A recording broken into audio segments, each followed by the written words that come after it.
Hi, folks. Welcome to the Prepared Homestead. This is Travis. Thank you all for stopping by to watch. Well, another day potentially for rain for us here. It's what they're saying, but it was supposed to start raining overnight. It was supposed to be raining right now, and it's not. So who knows if we'll actually get it. But if it does, we'll be ready. I was planning on today being a rainy day, and so I wasn't really doing a whole lot of outside stuff. So who knows? Maybe I'll switch it around. Boy, a lot of things have happened in the last 24 hours. A lot. If you've been kind of paying attention, it's a lot. Not in the sense of war is imminent, we're all gonna die, but just some interesting things that I think, maybe, we'll see, but I think they are... It's all part of the little scheme that's going on, right? I mean, that's all this is. So I guess just go ahead and kick it off. Elon Musk has quit the U.S. government. A few days ago, he expressed his dislike for the big, beautiful bill that Donald Trump has been pushing to try to get through Congress. And like it or not, Elon Musk made a good point. His Doge team came in and they made all these cuts, supposedly. They've, cut all this wasteful spending out and everything. And then this big, beautiful bill comes through and it basically just adds back in a whole lot of it and more. Somewhere around $20 trillion in debt is supposed to be made if this bill gets completely passed and signed by the president and put into law. And so he expressed his disappointment in that. As much as I'm not a fan of Elon Musk, I think he's handled this kind of professionally. He's yesterday made an announcement that he's bowing out, that his work is done, and he's moving on. Now, of course, you could say, well, it's because he's lost a bunch of money with his companies and people have turned on him and blah, blah, blah, whatever. But so that's happened. Then a federal court came out yesterday and made a ruling that all of these tariffs that Donald Trump has put on and imposed are unconstitutional. They're invalid. And that all of the tariffs have to be wiped away and we go back to, where we were before Donald Trump imposed all of these.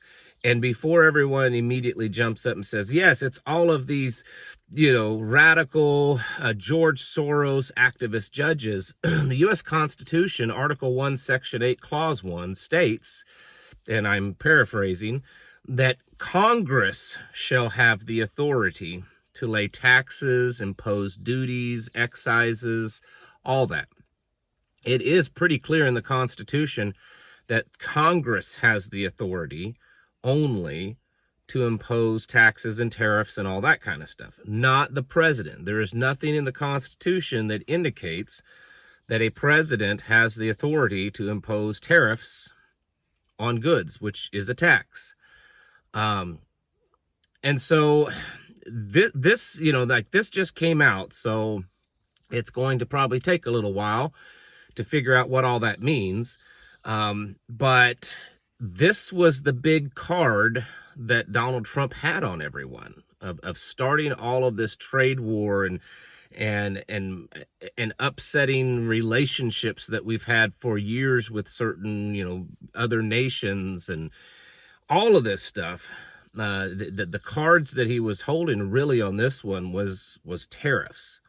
And so if those tariffs are just back to zero, well, most of them, they weren't zero, but back to before he started all of this, that's going to be a big game changer. And that means that it's quite possible that all of his, his trade deals may be over. And here's the thing, while there's been a big talk of all the trade deals, and I think originally it was something like 90 deals in 90 days or something like that, and we're over halfway through that 90 days, and there's not been anything. There's been no trade deals confirmed and signed and agreed upon. There's been a lot of talk of ones being negotiated, but none have been made. And with this happening, it's very likely that none will be made, because all of these countries are like, well, we're just going to back off, because if this holds through, then what's the point in, negotiating anything? And I know that some of you are going to say, oh, you sound like you're supporting the libs and everything. No, I'm not. I don't know all the case law, all the constitutional law, I'll admit it, but I can read. I can read the Constitution. The Constitution clearly states that it's Congress that has that authority. So you might say, well, then he just needs to go to Congress to have these things approved. It's unlikely. It's unlikely that even with a Republican-held Congress that you're going to get a consensus enough to pass a lot of these tariffs. Because, for instance, when he imposed the 145, 150% tariff on China, there were a lot of Republicans in Congress that spoke out against that.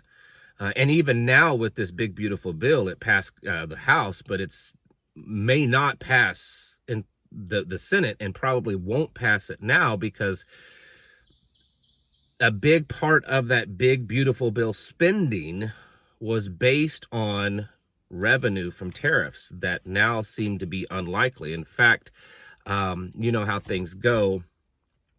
You impose the tariff and you say, oh, over the next year or 5 years, we'll make this much money. Well, Congress is already spending that. That's part of this bill. They're already spending it. Even though the money actually hasn't come in yet, they're already spending it. One has to stop and wonder, think about this. All of the upset in the markets, the amount of money, made and lost and everything, because of just his announcement of these tariffs. And then now it's possible, it's looking likely that they're all going to go away. Now, again, this was his big bargaining tool. And so at least for now, it's taken away. And I suspect, this will have to go through some, legal rounds. And even if in the end, maybe the Supreme Court or something rules in favor of Donald Trump on this issue, I suspect a lot of the oomph, the fire in this bargaining tool has been lost.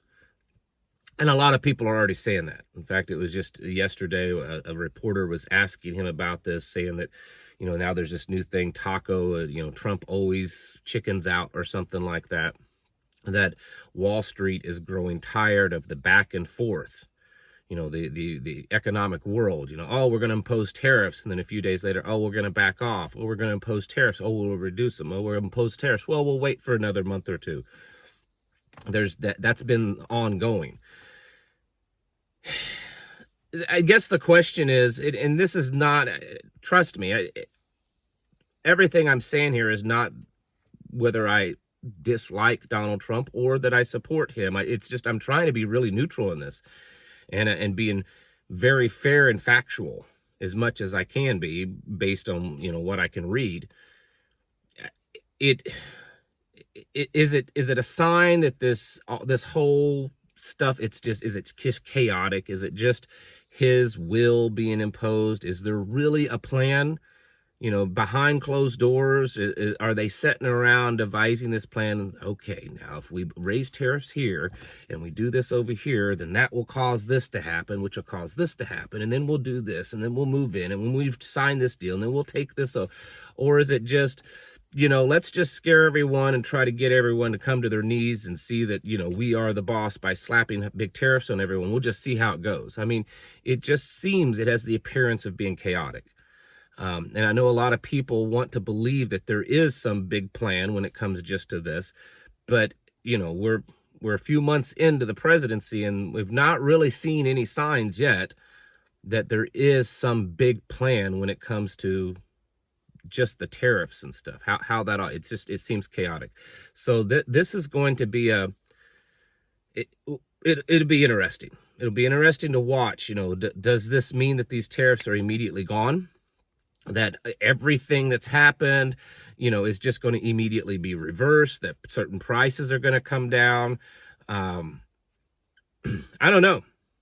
I mean, who knows? This court, it was a federal court that was oversaw international trade. It was the International Trade Court, I believe. So it wasn't just like a district court or something like that. So this is kind of a big deal, and we'll see how this pans out. Now, in other things, in matters of war, again, the conflict with Russia and Ukraine is heating up. Germany has said that they're sending over missiles to, more long-range missiles, and they're giving Ukraine the permission to use them, however, to the full extent. And Zelensky was in Germany asking for a bunch more.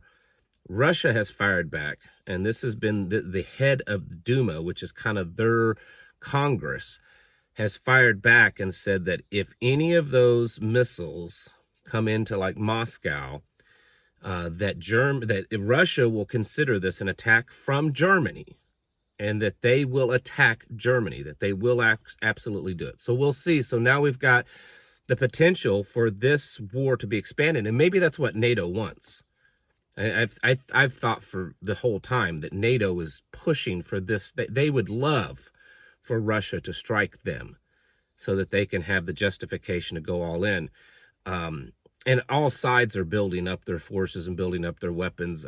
Just this morning, it was announced that North Korea sent 20,000 crates or 20,000 train car something, whatever the dimensions, it wasn't specific, but 20,000 large crates of artillery shells and missiles to Russia. That's pretty significant. I'm not saying those are high quality weapons, but 20,000 crates is a lot, folks. And then also the same kind of deal with between Iran and Israel. Israel has said that they don't really care now if the United States creates some kind of deal with Iran, that they're still going to strike that. Even if a deal is met and made between the United States and Iran, Israel is still planning, and they are still going to attack Iran. Saudi Arabia, UAE, Qatar, the countries that the president just recently visited, has now spoke up and told the United States, hey, you cannot get involved with attacking Iran. This will mess up these deals with us. There's a potential that Iran may start attacking other places, lash out at us because we've kind of been butting up to you and to Israel. You can't do this. So it's just a big soupy mess, a muckety-muck thing that's going on. And while right now, at least I mean, some of you may see a clear path to all of this and how this is going to work out, it all just looks very murky. I think in the end, it's all a big, it shows the chaoticness. Is there a very specific plan for this to all look this way to get us to a certain place? It's possible.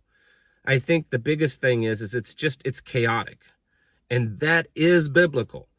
And that is that's leading us to this point that the world will be filled with chaos. The world will be filled with wars. The world will be filled with pandemics and famines and economic crisis. And it'll be all of this. And then it's paving the way for someone to rise up and say, hey, I can fix this. I got all this peace, right? It'll be fine. But the chaoticness of what is happening, what is still happening, what's happening from the beginning, is just becoming more and more obvious. And I think it's just more and more of a sign that we need to prepare ourselves, folks.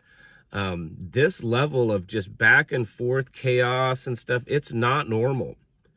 It's not supposed to work this way, but it is because it's just the times that we live in. And we need to prepare for that. We need to be getting our houses in order. We need to be getting as self-sufficient as we can. We need to be building relationships with people we know and we trust around us that we can kind of pull through this together. We need to be disconnecting as much as we can to the systems, at least having a plan of how to do that and what to do when that time comes. Because the systems around us, it's failing. It's old, it's failing, it's chaotic. And we need to just come to that acceptance, that realization of that, and get ready. It's time to get your houses in order.